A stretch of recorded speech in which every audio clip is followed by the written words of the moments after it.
I'm not trying to do anything weird. Don't be a weirdo. I was going to do it, but you know what? I was looking for what to grab, and I didn't have anything. I'm glad. So I got a highlighter right now. I'm going to take some notes. Look, I'm in the office, and also I have this shirt on that looks like I have a muscle shirt on, but it's really cute in person. So, you know, I'm dyslexic, so I read people. Your glow is different. I'm assuming it's because your lighting's different. Yeah. What do you think? I mean, I don't really know what you want me to say to that. Is it me? You know, is it jumping and doing cannonballs in your pool, or is it jet setting to tropical places, or is it yard work? I'm gonna give a PSA. Not that anybody asked in the entire world. Okay. This is my unsolicited advice to every homeowner in the world. If you're ever like, I should build a pool in my backyard. Or should I buy a boat? Which would make more financial sense and would my family use more to spend quality time together? I'm going to tell you, you could get 3 boats for the price of that pool, and you would use them a lot more than I will ever use that pool. We got in it 3 times this year, summer. We're too busy. My kids are too busy. It doesn't make sense. It's expensive. It's a lot. So Aaron's children are also very talented actors, singers, and dancers. They're a triple threat. So they are really busy. My PSA, and I hope it doesn't sound uppity, because you can get great deals on Facebook Marketplace or something used, is we did a golf cart, and we ride that thing 3 to 4 times a week, especially if you have little kids.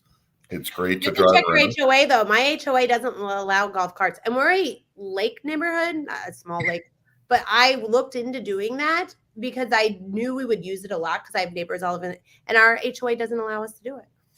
I think I would buck the trend on that. So Leawood's the only city in Kansas that doesn't allow it, but Overland Park allows it. You just cannot go on any street that's over 35 miles an hour, but you can cross it. So fun fact. That's where the Leawood doesn't, because if you walk into Fancy Walmart, that's a Leawood address. You know Fancy Walmart, which one I'm talking about? Fancy Walmart's Overland Park. I live there. It is? And they've got a golf cart for sale up front. I'm like, this is how you know you're at Fancy Walmart, when there's a golf cart up front. Yep. Nope. That is not the same as the other Walmarts, Scott. Yeah. Bestway International and Evardy Construction sponsor us. But do you know who doesn't sponsor us? Fancy Walmart in South Overland Park. I think some of our guests that are going to be popping on the show may go there. Go to Fancy Walmart. Yeah, I mean, if you guys don't know Fancy Walmart, it's like 159th and Metcalf. It's not like going to Walmart at all. It's like almost going to Target. But I don't know why we're talking about this. That's because that's where the deals are. And everyone that watches this show, they're deal hunters. And if you want a golf cart, that's where they've got a good one right up there. Please let us know if you are watching on Facebook, YouTube, or LinkedIn. Are you watching live? Are you watching the replay? Let us know. We are running out. Listen, this show is about to get popping once the winter gets here. I feel like we're in perfect weather, so we're getting a lot of replay watches. Still a lot of watches, a lot of replay watches, because it is good happy hour time right now. But if you're on here, let us know. We got some awesome guests today, but do one more plug for our sponsors. So if you have anything hairy or little details that needs delivering, whether it's the glass that goes on SoFi Stadium, you got to call Bestway International. Evardy Construction, you know them. If you've eaten at a restaurant at the airport, you've eaten at something Evardy Construction has built. They build a lot of other cool things, but that's something you probably know about. And all of our sponsors, which is my favorite thing about all of our sponsors, is they're just really good people, really nice, kind. The nicest. People. The people that you want to go have a beer with or hang out with your family in the driveway. Exactly. Alfredo was on here last week, and he says, ask Eduardo how much he knows about soccer. It's insane. Okay, well, nobody knows who Eduardo is yet, so we better introduce. Oh my God, we spilled the beans. Oh my God. And the Alfredo was one of our best guests we've had. I hate this music. I'm one of those people that complain about this music but never change it. All right, here we go. First things first, we're gonna bring in you guys already know about it, Eduardo. And then we're gonna bring in Ryan J. 3 people. What is going on? It's a crazy day here, Scott. Hey. No, it's happened before, but this is pretty awesome. It is cool. Okay. Well, we're going to get started so that we have enough time for all of this. So, Eduardo, who are you? What do you do? And how do you get to Kansas City? Thanks for having me, guys. I'm Eduardo Avendano. I currently lead sales and relationship management for a Kansas City wealth management firm called the Neihart Financial Group. I'm originally from Brazil. I came to the US back in the day with a soccer scholarship. And in between injuries and just not being a good player overall, I quit playing soccer. Then I realized I probably needed a job if I wasn't going to do anything with sports. And that's when I started looking for jobs and got an internship in New York City. Moved there after college to work with Ares Management, one of the biggest financial firms in the world. But here's the deal. My wife's from Kansas City, so we were going to move back at some point. So just didn't make sense for us to be far from my family in Brazil and far from her family here in Kansas. So we decided let's just be in one place. And I decided Brazil is not the place to be. So we moved back to Kansas City. As I mentioned, lead sales, relationship management for this wealth management firm. We have a team of traders that focus on performance of the clients, and I'm out there building relationships with the community, talking to prospects, and making sure our clients are getting the service they deserve. So, Eduardo, so with what you do, you have to have the ability to really have quick computing conversations really quickly. Obviously, you've taken a lot of certifications. When did you realize you had a gift for numbers, but also a gift for people? I just really enjoyed making connections, and as cliche as it sounds. So that's actually how I met Alfredo, who was commenting before. He was just needed to connect, needed to find a way to stay in the United States. Met Alfredo. Anyways, story for another time. But I just always enjoyed meeting people, and it was always a thing that people would be like, Eduardo's so good at meeting people. He's so sweet. And it's like, I'm just being a normal human being. So when I realized that could be a job that could pay me money to just be myself and be nice to people, I was like, that sounds amazing. So you're forgetting about the other part of the math aspect of what you do. Because I know you worked at Palmer a little bit. So I mean, to get that job, you gotta be pretty smart. I don't know if pretty smart is the word, but I realize, I might not be the one that is going to make all the mathematical hard stuff, but I can be the one that is going to understand that and pass that to the end client in a digestible way, in a way that they can understand and take it in. I don't like being the one that is pulling the numbers and making all that math, but I love being the one that is relaying that information to the final client. So I feel like you're too modest. Yeah. Because you also said, well, I wasn't very good at soccer. And by the way, you played D1 soccer, which as also a D1 athlete. That's right. Who also didn't play for very long. Only 1% of high school students play D1. So chill. I do think a little cocky. I do think being from Brazil, people already assume you're good at soccer. So that was just lucky in my case. So oh my God.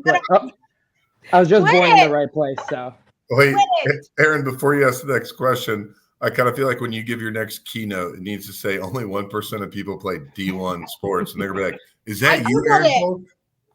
I Googled it just now. It says the percentage of high school students who play D1 sports varies, but it's around 1%. So I'll take it. I'll start presenting myself as that. So exactly. I'm in the 1% of high school students. I'm 44 years old, and I still like to slip it into every conversation. And it's like one semester. One semester. I did not make grades. One semester. One semester I did not make grades, but I still bring it up. Look, Alfredo says, sorry, spoke too soon. We forgive you. Aw, shucks. I feel like Alfredo and Eduardo would just be the nicest people to go out with. You couldn't make fun of anybody if you were out with them. Like somebody could show up in the worst outfit, you couldn't even look wrong because they'd be like, "Oh, they try. They're so No, nice." but here's the deal. Alfredo will make fun of me and I'll make fun of him. So that's why we're But good. just We're good. Exactly. We'll just make fun of each other. So that's good. I love it. Okay, Ryan Chase, who are you? What do you do? How do you get to Kansas City? Hi guys, I'm Rye. This is Chase. Hi. Thanks for having us. Yeah, I grew up here. I went to Blue Valley Northwest and then went over to to KU and graduated in Lawrence.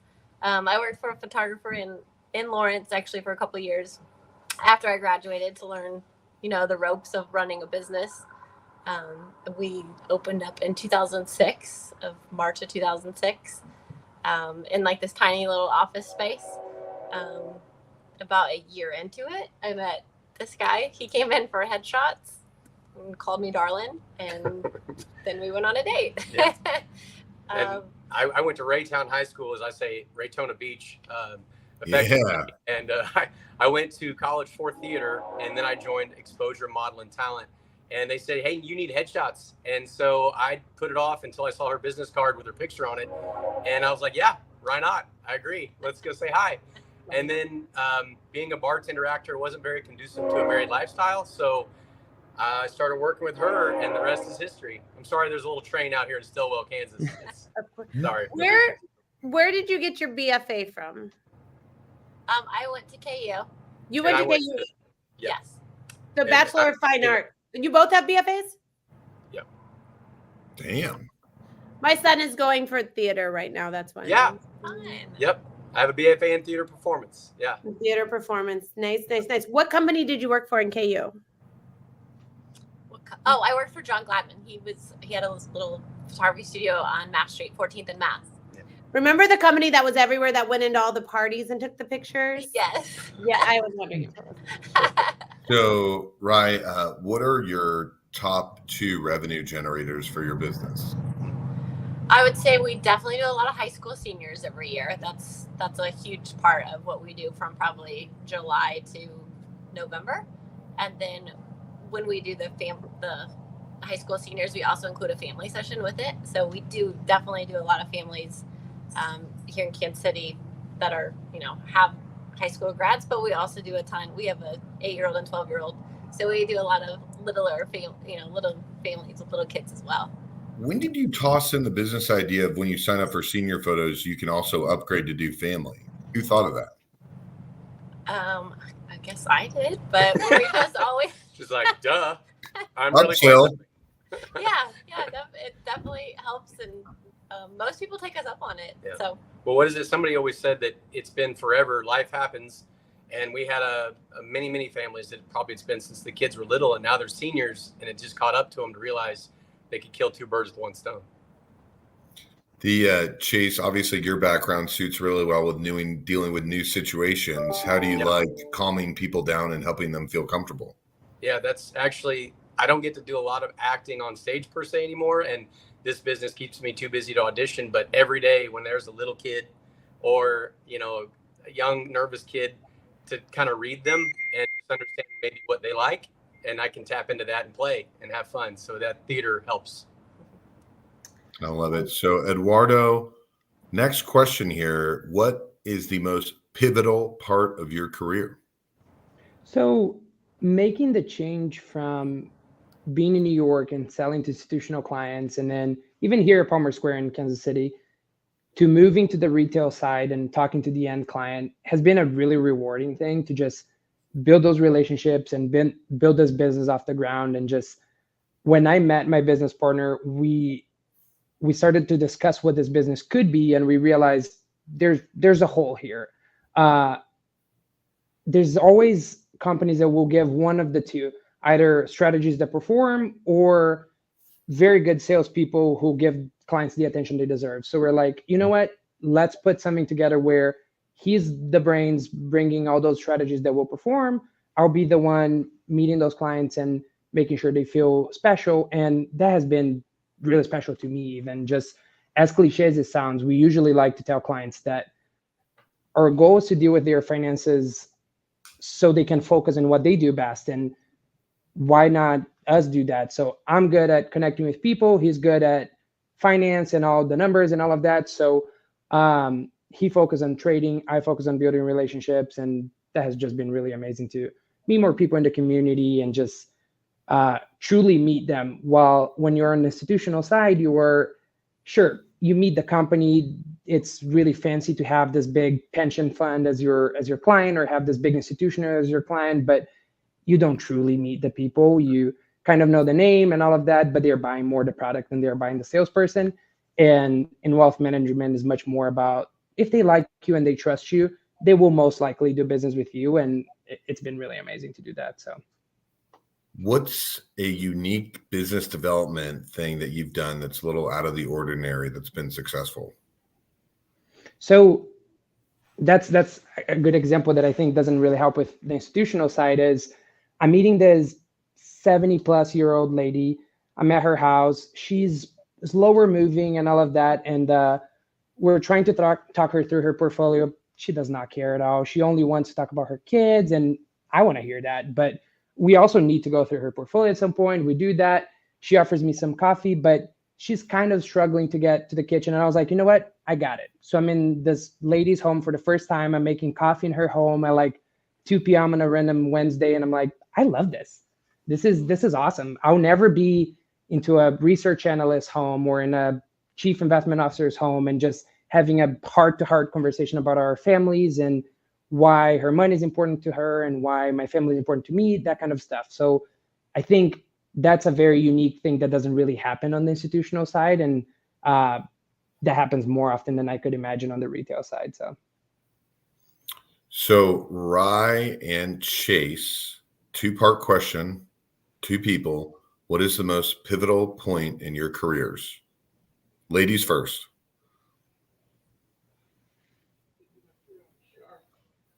Off college at Antioch in this corporate office building for 6 years. And we had a landlord that we had to deal with like daily. So when we were able to buy this building that you see behind us, that's definitely been the best thing that could have ever happened to us, where we didn't have a landlord that could tell us, how loud we could be or what music we could play or if dogs could come in or kids were laughing. We have complete creative freedom to do whatever we wanted. It's the old general store from 1889. So I also have like completely, we have random garage doors and he's built wooden backgrounds. I'm the theRYEstudio mule. She's got all kinds of fun stuff. So when we say, so you guys are tucked away behind the elementary school. Yes, that's exactly right. Yeah. Wow. Yeah, there's a big RYE sign on the top. But like when we say the studio session, we don't just mean like a typical studio that you might walk into. There's natural light, studio light. We use all the outside areas of the building. There's a field up the road that we use. So a lot of families or high school kids, like just booking this session is totally fine with them. They get a lot here in an hour that they probably wouldn't get anywhere else. So being able to buy this place was definitely, I would say, what made a huge difference for the studio. It did. And taking a risk to join together. I being an actor, kind of ambiguous as to what I was going to do. I did do a stint in LA. Wasn't my thing. I'm more of a family guy and love where I'm from. And when we met and I realized I could help her, and we started knowing that time is money. So I do it a lot of people come in, I do the viewings, I do the sales, but I also, like I said, help with the kids, and we're a team. And we realized that we're pretty good at this. And that was a big part too. In 2009, we worked together, and it really kind of, I'd say, initially doubled what she was doing, and let her focus on the art as an artist, let me deal with the people. And I'm good at that. And kind of like with Eduardo, you guys, it's like the people person, the technical and art person. And it's been wonderful. It's been really cool. And again, the pups, I'm sorry, in the background, you've probably seen the Weimaraner. There's a Cavapoo next to me. Awesome. And they come every day. We're supposed to ask you about the couch.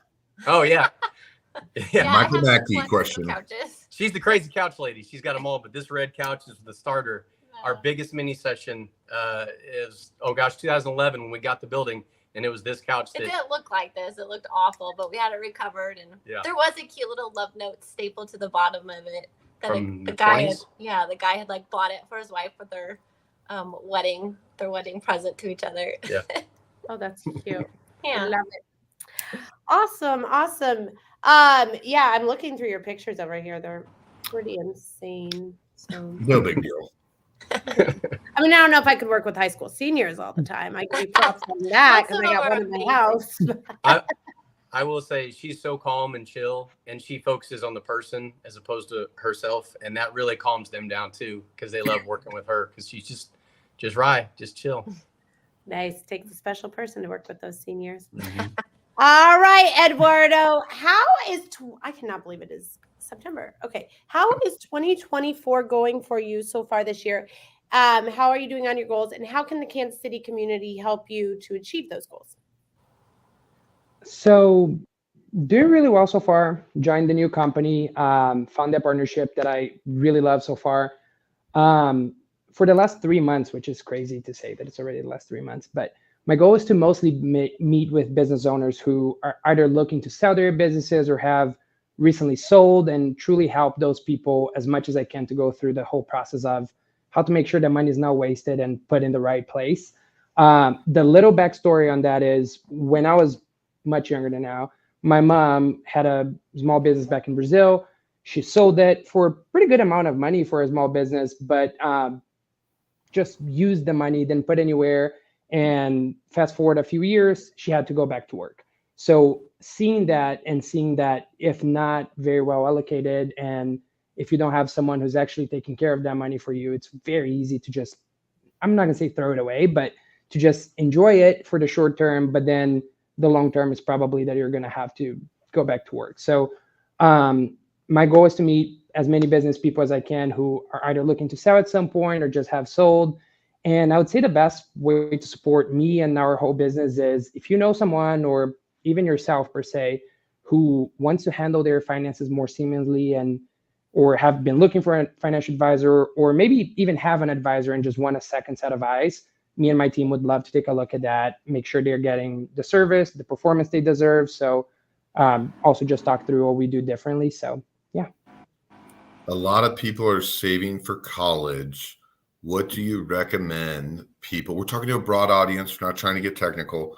What do you recommend to save for a child's college if they want to go to college?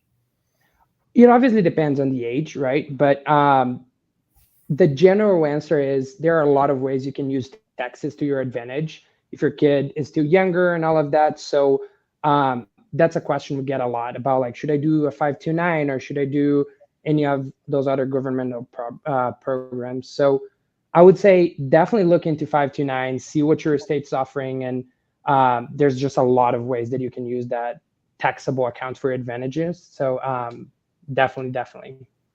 We would love to chat about that. So that's awesome. So do you have any goals for 2025 where you really want to put yourself out there to do something new on the business development side? So funny enough, I met Michael Mackey not too long ago, and Scott, you're one of the ones. He was like, you gotta meet him. He's like, he's gonna open the whole Kansas City for you, kind of stuff. So I pay him a lot of money to say that. Mostly is to meet more. There you go. He told me, he was like, yeah, I'm making a lot of money from that. But it's mostly meeting people in the community and figuring out who's actually the ones who are moving the business here. And I want to meet those people. I want to understand what works for them, what doesn't, and just want to meet more people in town, and still feel like I'm new to Kansas City. So that has been great so far, but I want to do more of that in 2025 to build our business and get it off the ground. So I love that. Error and technical difficulties. So Jason Rye, as we embark on 2025, what are your goals and how can Kansas City help you? Well, our goal as of right now, we are actually tonight photographing our family for our next Christmas mini session. So our goal to end out the year would obviously be to photograph a lot of families out there. How do they sign up for that? They would just call the studio. We are kind of old school. We don't do like online. We want to talk to you and talk to you about your clothing, talk to you about where it's at and what to expect. So they would just straight call the studio or email me. one of the two. So to end the year strong, I feel like this year we started strong, and the goal would definitely be to end it with our new session that's coming up here starting. Well, and the building's paid off this year. So congratulations to my RYE, because that's huge. And, but like Eduardo was saying, connecting with people and continually being relevant in the world of photography, which everybody has a phone, everybody's a photographer. And we are, out here in the South Johnson County area. And I think what makes us unique in RYE, again, is she cares a lot about the experience as well as the beautiful art. And she is thinking of Christmas all the way back in spring. And then she's always continually trying to renovate, reinvent herself. Sorry. So like next spring, she's already thinking about that mini session and how can I add to the studio and to my repertoire of lenses or anything like that keeps her relevant and one step ahead and learning, always learning. You said that you went there for headshots. Is that a big piece of your business as well, right? It is. And I feel like year after year, it's kind of grown. Like originally we was probably just working more with individuals for their headshots, versus now we have companies called like hair salons or law firms or whatnot come in and they want everyone on their website to have a very cohesive look. So I feel like now we've started to work with more businesses. So that would be definitely a goal for 2025, to meet more businesses to help their overall website look a little bit more cohesive instead of just random headshots. I have one more question on that piece. Does everybody come to you, or do you go other places too? We definitely can go. I like to come here because as soon as we're done taking them, then we come back to my computer and I edit in front of them. Some people like a little bit more editing and a little bit more, some people like to be a little bit more natural. So I like to do it in front of them just so they can tell me exactly what they want and how they want the public to see them and to look on their site. So we certainly can. I don't get to edit in front of them if we go like on location. That's cool. Whiter teeth and 20 pounds lighter, right? Yes. Exactly. Well, amazing. And Michael says, and your dog is the mascot back there in the back. Thank you, Michael Mackey. Nice. So cute. That's one of them. Yeah, you said there was a couple, right? Yeah. Well, amazing. Thank you so much to all you guys. You guys can go connect with everybody here on LinkedIn. Thank you, Scott, for being an incredible co-host. Thank you to Bestway International and Evardy Construction for sponsoring. Make sure you're reaching out, get your Christmas mini shots, and hook up with Eduardo, because it sounds like maybe watch a soccer game. Sounds like you could teach us a lot about soccer. Awesome. But we will see you same time, same place next week. Everybody have a good week. Thank you. Bye, guys. Thanks, guys.